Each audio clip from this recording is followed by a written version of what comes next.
something funny going on. You better check. Oh, yeah. Hurry up.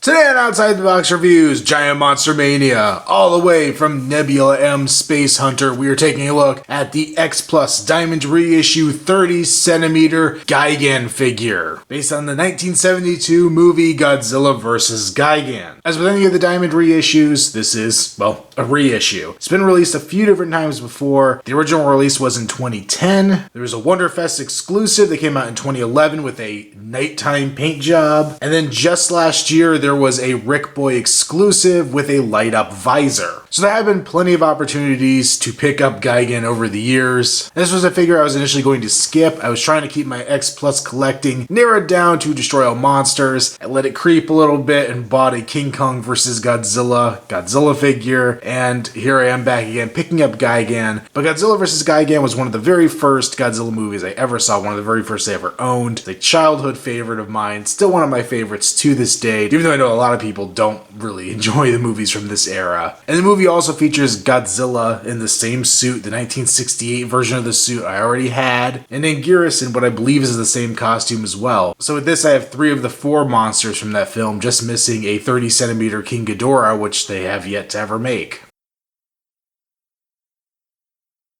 So was my impulse purchase of a childhood favorite smart or completely robot bird-brained? Well, let's take a closer look and find out. Gaigan, as with almost every other X-Plus tail that has a figure, you do have to attach the tail. It comes separately. Basically, you just take a hairdryer, you heat up this back end here, get it nice and squishy soft, and then plug the tail right in. I didn't have to put this one in the freezer or anything. Just heated the body up, stuck the tail right in, no problem. I'm going to jump ahead here real quick and actually talk about the tail because I love the way they sculpted this. Bits of the piece of the body kind of overlap onto the tail itself. It's really obvious right up here. You can see there's a bit of a gap, but the way they sculpted everything on here, they did this kind of irregular seam on it and it fits in with all these other little indentations throughout the tail. So it really doesn't look like it's too obvious of a gap where you attach the tail. It's really nice engineering and I really appreciate what they did here. Even on the bottom, you can see some overlapping scales to try to hide that gap. Absolutely phenomenal. And speaking of phenomenal, the head sculpt here on Gaigan is just great. They did a nice translucent piece here for the eye. You can see the compound eye effect going on the inside. I can only imagine how cool the Rick Boy version must look in person when you have this all lit up. Eventually I do want to pick up a Rick Boy of something with a light up feature because it just looks so damn cool. We even have the little tiny red dot there in the center, which is movie accurate. His skin tone is a nice multi-layer of green. There's the darker green throughout, the kind of foresty green, but there's also some kind of lighter bluish greens kind of going throughout as a dry brushing effect. Maybe hard to see here on camera, but really, really phenomenal. At the top of his head, we have the 4 silver spikes, the big one up here on top, and the smaller ones going down. A great shape to him. I love the paint fade between the silver going into the green. They look sharp, even though they're just vinyl and really not that sharp. We do get a little bit of a seam here at the back of the head. I wonder if that has something to do with the Rick Boy gimmick, though that version came much later than the original, so I'm not really sure what the original has on it, but it's not really noticeable because as you do move down the neck, you once again have more folds and wrinkles that kind of make that look less noticeable by the fact that these are all in here. The beak on Gaigan is fantastic, a nice silvery piece, once again looking great. There's little side mandibles sticking out. His mouth is open, we have the teeth on the top of the jaw, the nice pink interior, and that little tiny barb in the back of his mouth that I would never have known about unless I had an action figure form. We also have a tongue sculpted in there, which is really cool. Going down the neck, we start getting the gold scales, very King Ghidorah reminiscent. Very bright, vibrant gold, but they've also kind of toned it down. There's a little bit of weathering to them to make them look like they're not super shiny. Now, there's nothing on here that I could see where the actor would see out of the suit. No little holes or anything throughout here like we've seen on some of the other X-Plus figures, but still a very nice sculpt. The rest of the torso continues the gold scales down the front. I love that they're all irregular. There's no kind of mechanically created look to them. They're all very organic looking. Then we have the bits of green flesh coming in, different kind of panel lines that go with the Gigan look. We have the iconic chest saw blade here in the middle, very similar to those spikes on his head. There's a nice darker fade in the bottom of all the little teeth there, looking very lethal and deadly. There is a nice gap there as well that makes it kind of believable that they're actually a saw blade. On the back of the figure, we have his 3 wings, or fins, or whatever you want to call them. Each are tipped with a nice silver spike. You can see there's definitely a difference between the thinner membrane looking piece and the more rigid bone structure in between them. There's kind of a rough texture with the bony areas coming back, fading into the body, and the much more wrinkly but smooth section here in between. Even taking a look down the middle of them, they're kind of irregularly shaped, looking like they're flopping around in the breeze. They have all the nice gold scales sculpted and painted in between them. Just